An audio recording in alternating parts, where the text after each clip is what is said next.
Hello everyone, my name is Tolga Ekiz, I'm from Bilkent University. Today, in my experiment, I will let this object slide down from this wood plane, which is at an incline of 30 degrees.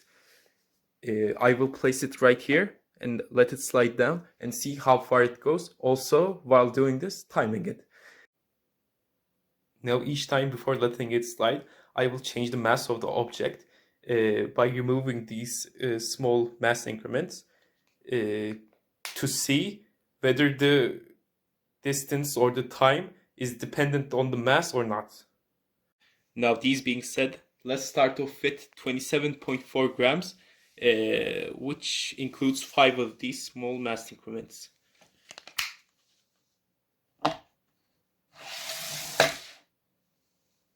The object's center of mass landed on 26.5 centimeters further away from the tip of the ramp, and it took 1.06 seconds.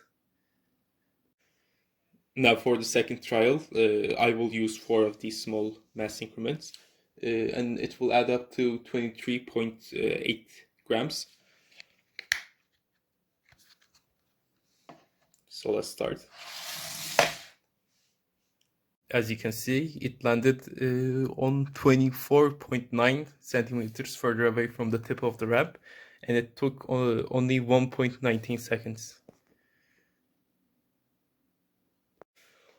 For our next step, I will remove one more 3.6 gram increment, and this will add up to 20.2 grams. So I will let it slide once more. As you can see, this time our object landed on 25.2 centimeters further away, and in the time of 1.27 seconds. Okay, so one last time, I will remove one more 3.6 gram increment, and I will let it slide one more time.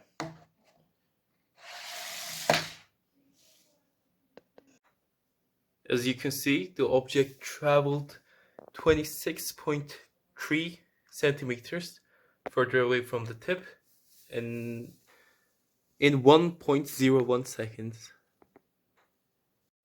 As you can see, regardless of the mass of the object travels the same amount of distance in the same amount of time. Although there are some small fluctuations, these fluctuations are because of some experimental errors I made, and these cannot be controlled, unfortunately. And finally, this experiment proves that the distance traveled by the object is not dependent on the mass of the object.